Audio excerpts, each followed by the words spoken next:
अब देखिए ये जो है ये संसद है और यहाँ से एग्जिट हो रहा है और यहाँ पर चंद्रशेखर भाई साथ में जा रहे हैं। आज काफ़ी मज़ा आया, मतलब आप सोचिए यहाँ पर जो है ये पुराना संसद है और यहाँ पे देखिए यहाँ पीछे जो है संसद है और यहाँ पर बाबा साहब का एक बहुत बड़ा स्टैचू है और मैं आज इतना खुश हूँ कि मुझे यहाँ आने का मौका मिला।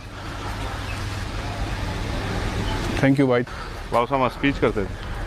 भाई जब आप फर्स्ट टाइम यहाँ कदम रख रहे थे तो कैसा महसूस हो रहा था जब फर्स्ट टाइम? मैं पहले आया था एक बार 6 दिसंबर को बाबा साहब की जय उस पर क्या नाम पुण्यतिथि में नमन करने के लिए जी। तो फिर मैं यहाँ संकल्प करके गया कि इस बार जब मैं आऊँगा तो पार्लियामेंट में आऊँगा सीधा पैर रखने के। आपने 14 अप्रैल पे कुछ खास मांग रखी है आज? 14 अप्रैल के लिए मैंने राष्ट्रीय पर्व घोषित करने की बाबा साहब अम्बेडकर की जयंती को मांग रखी है।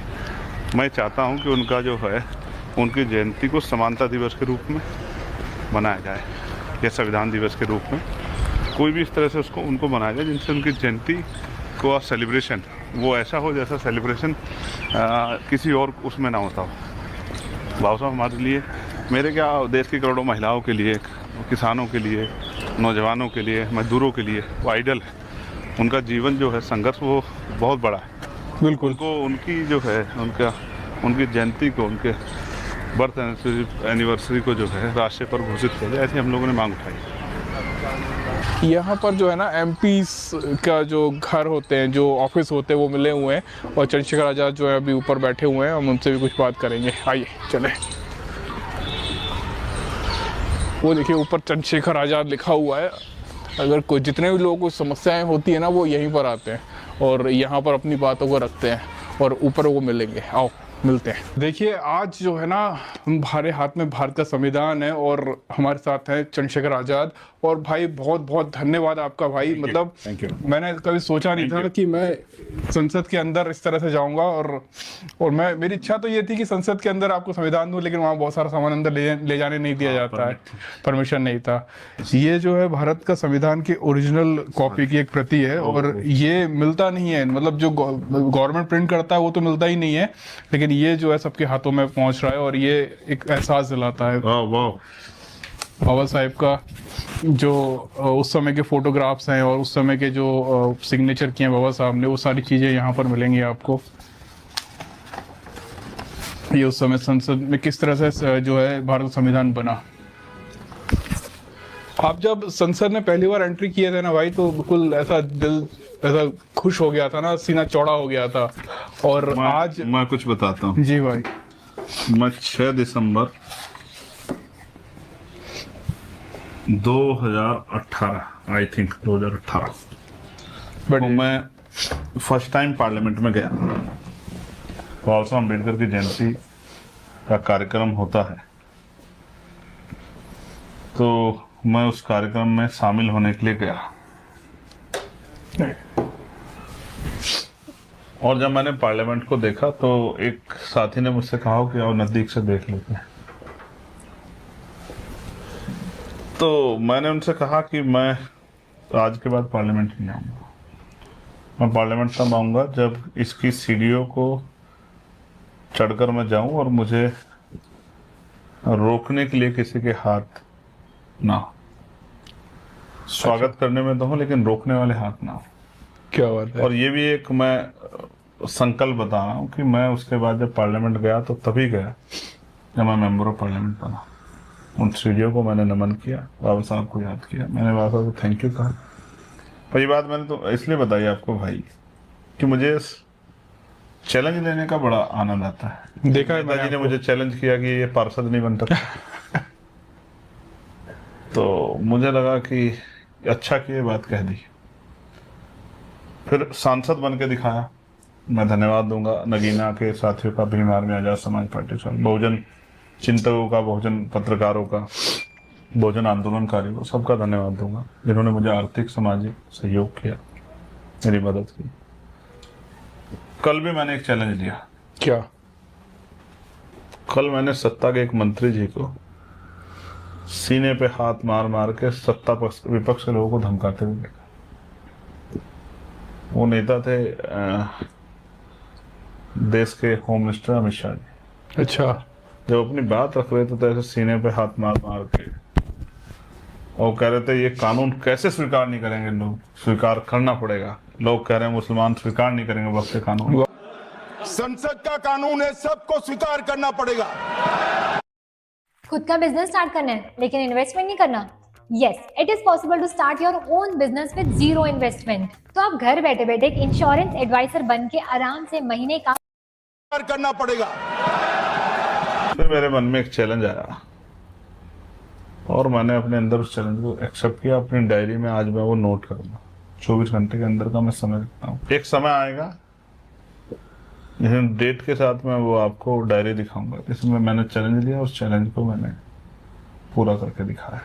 सोशल मीडिया पे भाई जो है ना काफी एक चर्चा बहुत होती रहती है कि जब आप फर्स्ट टाइम वहां पर एंट्री किए थे ना, तो वहां पर आपके दोस्त थे हनुमान बेनीवाल, राजकुमार राउत, पप्पू यादव थे।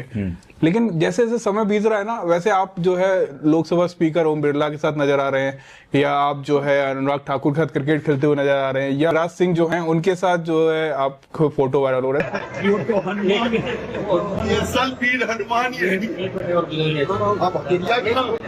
आज तुम्हें क्या बढ़िया, जिससे ना मिलूं तो अलग बात, असली से ना मिलूं तो गड़बड़। तो ये ऐसा क्यों कि जिसके आप विरोध कर रहे थे, आप क्या वहां पर धीरे धीरे उनसे दोस्ती बढ़ा रहे हैं? नहीं, ऐसा नहीं है। इस बात को समझने की बात है। वहाँ वो जो हाउस है, हम वहाँ देश की समस्याओं के लिए लड़ रहे हैं। उनकी सरकार है, हमें उनसे डिमांड करनी है, और सिर्फ डिमांड नहीं करनी, कोशिश करनी है कि हम अपने क्षेत्रों में काम करा पाए। अगर हम अपने क्षेत्रों में काम नहीं करा पाएंगे तो लोग हमसे सवाल पूछेंगे, क्योंकि लोग बड़े सीधे साधे हैं। लोग नहीं ये जानते कि भाई काम वही करा सकता है, इनकी सरकार होती है। देश में जो चल रहा है उनको विषय को हम लोग उठा रहे हैं। जब आप अपनी बात को जिम्मेदारी से, ईमानदारी से रखते हैं, सत्यता के साथ रखते हैं, तो फिर उसका असर दूर तक जाता है। वरना मैं अकेला सांसद तो मुझसे क्यों कोई हाथ मिलाएगा, मुझसे क्यों। अच्छा, क्रिकेट, रही बात क्रिकेट की, क्रिकेट मेरा जो है, मेरा हॉबी है मेरी क्रिकेट। बचपन से मैं क्रिकेट खेला हूँ, क्रिकेट में मुझे इंटरेस्ट है। हाँ, क्रिकेट में इंटरेस्ट नहीं है, मुझे जीत में बड़ा इंटरेस्ट है। आपको शायद आइडिया नहीं, मैंने इस बार कैप्टन से कहा, जब हम वो मुंबई वाला मैच जी किसी वजह से लूज कर गए, तो मैंने उसे कहा कि मैं कोई भी गेम हारने के लिए नहीं खेलता,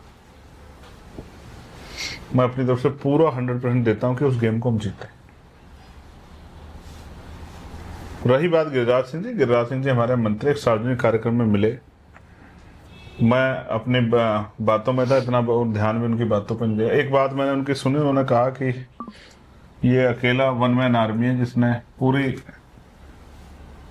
सरकार की लंका में आग लगा रखी, हिला रखा है। मैंने भी आपको जो है वहाँ संसद में आज देखा कि आप जो है पूरे संसद में तहलका मचा रखा है। अपने सबसे आपके कनेक्शन रहते हैं, कहीं पप्पू यादव से बात हो रही है, हनुमान बेनीवाल जी से भी बात हो रही है, सबको कुल हिला रखा था आपने। नहीं, फिर मैं कहूँगा वहाँ एक मर्यादा है, बिल्कुल। वहाँ एक जो है हम सब लोग कंधों पर जिम्मेदारी है जी।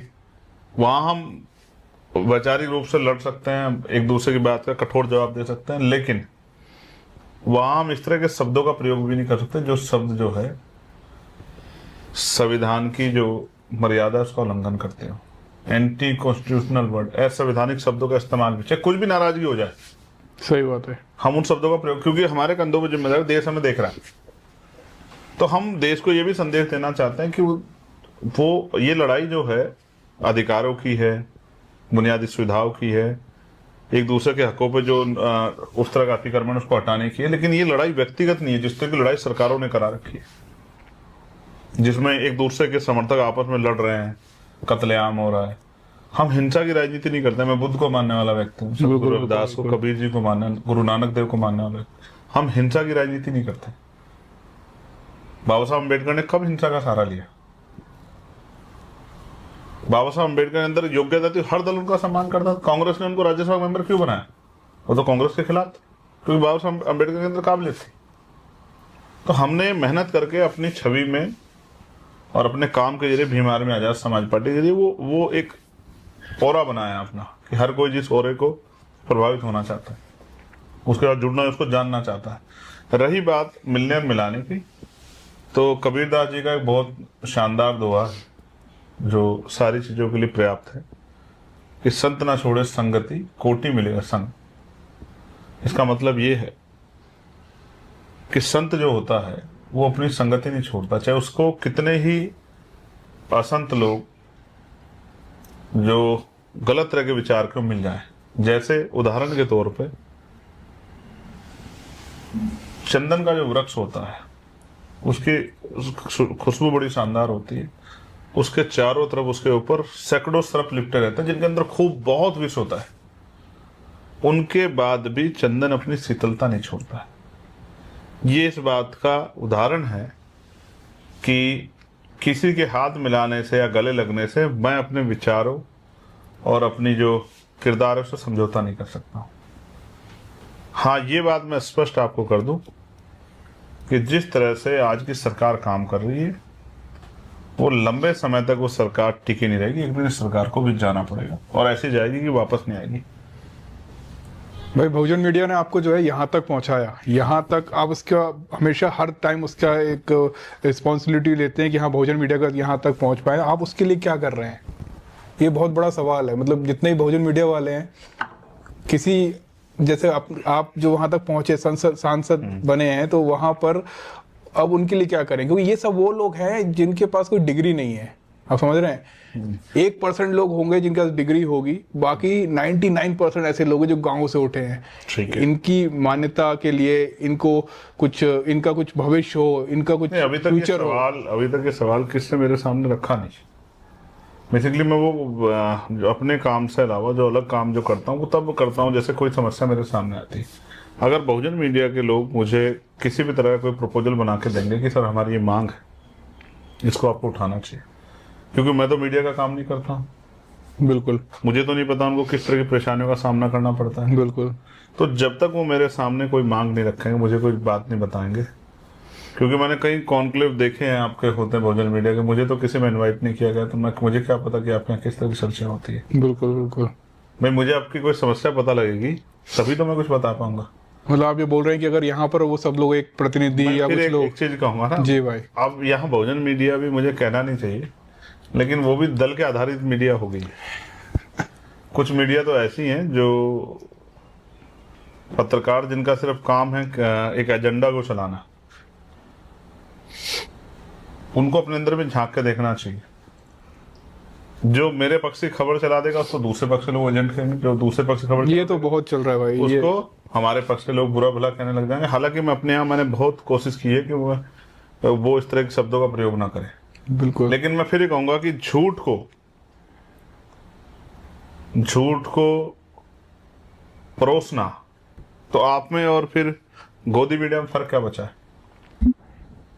आपका कोई सवाल हो, सवाल को लेके आइए। आपने जो सवाल पूछे, क्या मैंने कोई एक सवाल आपसे कहा कि ये पूछना है नहीं पूछना? नहीं, मैं तो सीधा आया, सीधा बोलना चालू कर दिया। सिंह का सवाल पूछा आपने, और जो है मंत्रियों का सवाल पूछा आपने, बहुजन मीडिया का सवाल पूछा, तो मैंने तो आपके ऊपर कोई पाबंदी नहीं लगाई। सवाल ये है कि जब सही को सही और गलत को गलत तथ्य के आधार पर कहा जाएगा तो आप तुलनात्मक अध्ययन कर सकते हैं, लेकिन सिर्फ किसी की चापलूसी करने के लिए आप इस तरह के, क्योंकि आपको याद नहीं होगा, मुझे याद है, कई सारे ऐसे पत्रकार हैं बेचारे जो घर बैठे कयास लगा रहे थे कि चंद्रशेखर आजाद को 20-25 हजार वोट मिलेगा, जो आपस में कहते थे एक दूसरे को कि ये तो 20-25 हजार वोट मिलेगा। जब जीत गए तो फिर वो शायद अब वो उनको समझ नहीं आ रहा कि वो किस मुंह से जाके मुझसे मिले। हालांकि मैं तो सभी का स्वागत करता हूँ, कोई भी आएगा तो मैं उसका सम्मान ही करूंगा, क्योंकि मैंने सीखा ही नहीं। बहुत लोग जो है आपकी जो मतलब जैसे वोट मिले, आपकी जीत हुई, उसके बाद आपका गुणगान भी करने लग गए, आपका लोहा मान लिया उन लोगों ने कि हाँ बंदे में दम है। क्योंकि एक बार जो हुआ था उसको देखते हुए लोग सोच रहे थे ऐसा आगे होगा, बट वैसा हुआ नहीं। बहुत सारे लोगों से अभी मैं मिलता हूँ ना, तो वो बोलते हैं अरे यार भाई से बोल दो अनब्लॉक कर तो ऐसा बहुत कुछ मैंने सुनने में देखा। एक नहीं, कई लोगों से मेरी मुलाकात हुई। आप मुझे व्यक्तिगत कुछ कहोगे मैं सुन लूंगा, मेरे परिवार को भी कहोगे मैं सुन लूंगा, लेकिन अगर भीम आर्मी की इस मेहनत संघर्ष पे कोई सवाल खड़ा करोगे, आजाद समाज पार्टी के समर्पण पे, महापुरुषों के आंदोलन के प्रति उनके जो है त्याग पे कोई, और वो जिस तरह का वो कोशिश कर रहे हैं उस पर कोई सवाल खड़ा करो, तो फिर मैं आपसे कोई किसी तरह के संबंध नहीं रखना चाहता। इसमें कोई वो नहीं है। ये आंदोलन हमारी शक्ति है, आंदोलन हमारी माँ है। इस आंदोलन पे अगर कोई सवाल खड़ा करता है, कोई झूठ इसके खिलाफ प्रचार करता है, तो नहीं, उससे मैं सहमत नहीं। मुझे कहने, मैं राजनीतिक आदमी, मुझे मेरे ऊपर टिप्पणी करने का, मुझे बुरा भला कहने का, मेरे पे आरोप लगाने सबको अधिकार है। बिल्कुल। मैं राजनीति कर रहा हूँ, मुझे सुनने पड़ेंगे। भाई काशीराम साहब को सीआई का एजेंट कहते थे, नहीं कहते थे? हाँ कहते थे, बिल्कुल। बाबा साहब अम्बेडकर को भी तमाम तरह के, सर छोटू राम को भी तमाम तरह का कहा गया, अंग्रेजों का एजेंट बोलते थे। Yes. आज भी बोल रहे हैं वो तो क्या उन्होंने इस बात के बाद जो है वो कहने वालों के काम नहीं किए, या जो है इन पर ध्यान दिया? ये मेरा काम नहीं, जो मुझे जिससे जो कहना है कहो, लेकिन मेरा मुकाबला काम के आधार पे भी तो करो। बिल्कुल। काम के आधार पे मुकाबला नहीं कर सकते हो। मेरी तरह गोली खाने की हिम्मत तो जुटाओ। मेरी तरह 16 महीने जेल काटने का, रातें जागने का, पुलिस के लाठे खाने की हिम्मत तो जुटाओ। या सिर्फ इसी आधार पे कि एक दल के आप समर्थक हैं, इस आधार पे मुझे बुरा भला या एजेंट कह सकते हो? कोई आधार, तथ्यात्मक आधार लाओ। मेरे अंदर काबिलियत है, हमारे दल ने आप खुद को साबित किया है। अगर ना साबित करते तब आप कहते। बिल्कुल, इस शुरुआत से देख रहा हूँ मैं। हाँ, कैसे तो कैसे एक एक कदम हमारे लोगों ने बढ़े हैं। मेहनत की है। हमने भारतीय राजनीति की आज की परिस्थितियों में जो है भारतीय जनता पार्टी जैसी पार्टी को धूल चटाई है, कांग्रेस जैसी, और दूसरा जो इंडिया अलायंस को धूल चटाई है। तो आप हमारी जितनी हिम्मत पैदा करो, संघर्ष करो, वो तो करने से रहे। उसके अपोजिशन में हमें बुरा भला कह के आप ये सोचते हैं कि आप लोग गुमराह करेंगे। लोग गुमराह है तो वो दिन चले गए हैं। आज सोशल मीडिया सब लोग देखते हैं कौन काम कर रहा है और कौन जो है सिर्फ और सिर्फ एक दूसरे की बुराई करने का काम या झगड़ा लगाने का काम कर रहा है। ठीक है भाई। मैं तो आलोचना करने वालों को भी धन्यवाद दूंगा, क्योंकि आलोचना करने वालों को भी नजदीक रखना चाहिए। आलोचना आदमी को, फिर मैं आज से कहूंगा, सुबह भी कभी भी कहा था आपको, फिर कहना, आलोचना आदमी को मजबूत बनाती है, संघर्ष करने की हिम्मत पैदा करती है, संकल्प पैदा कराती है। भाई बहुत बहुत धन्यवाद, आपने जो है ना मुझे आज संसद घुमाया। मुझे सच में दिल से इतना अच्छा लगा, मैं आपको बता नहीं सकता। मतलब मैं जिंदगी भर इस चीज को याद रखूंगा। थैंक यू कहो मुझे नहीं, डॉक्टर बाबा साहब अम्बेडकर और उनके संविधान को, उनके कॉन्स्टिट्यूशन को थैंक यू भाई। और जिनके लिए मैंने आज 14 अप्रैल जो उनकी जयंती समारोह है उसके लिए उसको राष्ट्रीय घोषित करने की मांग भी पार्लियामेंट में उठाई। भाई हो जाएगा। थैंक यू करो माननीय काशीराम साहब को, बिल्कुल, जिन्होंने मेरे जैसे जो है प्राइमरी स्कूल के हेडमास्टर के बेटे के अंदर भी उस तरह की अपने विचारों से शक्ति पैदा की और जो संघर्ष कर। आज आपको देख के ऐसा लग रहा है कि एक दिन ऐसा भी हो सकता है कि कभी हम लोग भी जो है संसद में वहां बैठे होंगे। हो सकता है, आज नहीं तो 10 साल बाद ऐसा कोई हो जाए। अगर पार्लियामेंट में नहीं होगा तो असेंबली में होगा। अगले 4-5 साल के अंदर आप देखना सैकड़ों लोग होंगे अलग अलग प्रदेशों में असेंबली में, क्योंकि आंदोलन तो चल रहा है। आंदोलन आगे बढ़ेगा, आंदोलन रुकने वाला नहीं है, क्योंकि ये व्यक्ति के साथ, विचार के साथ। ओके भाई, जय भीम। जय भीम।